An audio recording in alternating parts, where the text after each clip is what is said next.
Hello అండి. నమస్తే. నేను మీ విజయలక్ష్మి. Welcome to Vijayalakshmi Vantillu. ఈరోజు నా స్టైల్‌లో కోడిగుడ్డు పులుసు ఎలా చేసుకోవాలో చూపించబోతున్నాను. చూసేయండి. మీకు నచ్చితే ఇలాగే ట్రై చేయండి. ముందుగా మనం కూర కోసం అని గుడ్లను ఉడకపెట్టుకోవాలి. ఆ తర్వాత కడాయిని పెట్టి ఆయిల్ పోసుకొని ఆయిల్ వేడయ్యాక కొద్ది దాల్చిన చెక్క, లవంగాలను వేసి వేడి చేయాలి. 2 నిమిషాల తర్వాత ముందుగా సన్నగా తరుక్కున్న పచ్చిమిర్చి ముక్కలను వేసి కలుపుకోవాలి. ఇవి 2 నిమిషాలు కలిపి తర్వాత మనం సన్నగా తరుక్కున్న ఉల్లిపాయ ముక్కలను వేసి కలుపుకోవాలి. నేను కూర కుండలో వండుతున్నానండి. నాకు కుండలో వండే కూరలంటే చాలా ఇష్టం. టేస్టీ అండ్ హెల్తీ కూడా.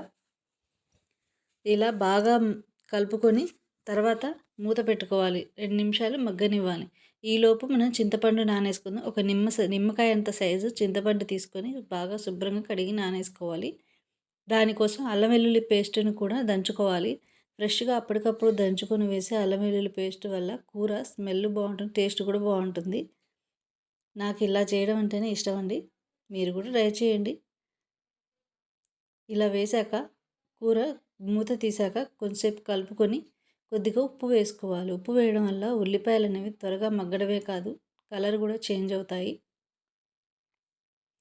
ఇలా ముందుగా కొంచెం ఉప్పు వేసుకొని బాగా కలుపుకొని కొంచెంసేపు బాగా కలుపుకొని మనం దంచుకున్న అల్లం వెల్లుల్లి పేస్ట్ను కూడా వేసి బాగా కలుపుకొని మూత పెట్టి కాసేపు మగ్గనివ్వాలి.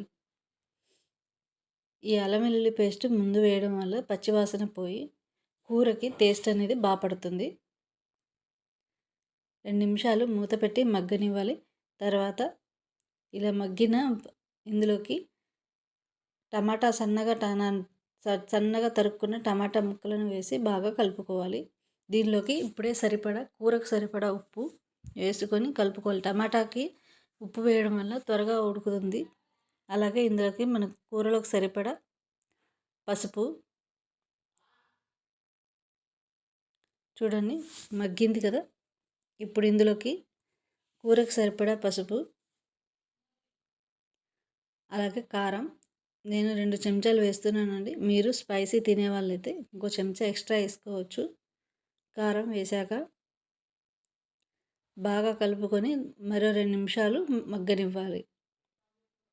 ఇలా టమాటా మగ్గిన తర్వాత మూత తీసి మళ్ళీ బాగా కలుపుకొని ఇందులోకి ముందుగా మనం నానబెట్టుకున్న చింతపండు జ్యూస్ తీసి వేసుకోవాలి.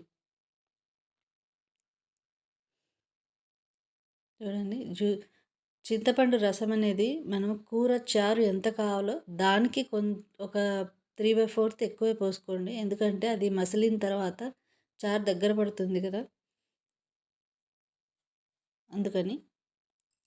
ఈ చింతపండు పులుసు అనేది పోసాక ఈ చారు మసిలేలోపు ముందుగా మనం కడాయి పెట్టుకొని అందులో కొద్దిగా పసుపు, కొంచెం కారం, కొంచెం ఉప్పు వేసుకొని మనం ముందుగా ఉడకపెట్టుకున్న గుడ్లను వేయించుకోవాలి. ఇలా వేయించి గుడ్లను కూరలో వేయడం వల్ల కూర టేస్ట్ బాగుంటుంది. గుడ్లు కూడా మంచిగా టేస్టీగా ఉంటాయి. చూడండి, ఇలా కలుపుతూ వేయించుకోవాలి గుడ్లని, లేదంటే అడుగు అనేది అంటుకుపోతుంది.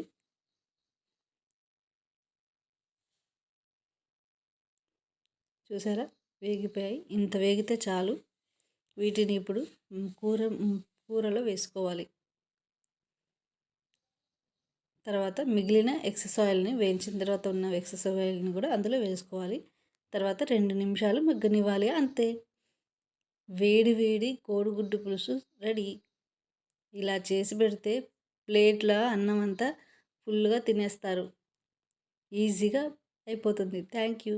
నా ఈ స్టైల్ కోడిగుడ్డు పులుసు మీకు నచ్చినట్టయితే నా వీడియోని లైక్ చేయండి, సబ్స్క్రైబ్ చేయండి, షేర్ చేయండి.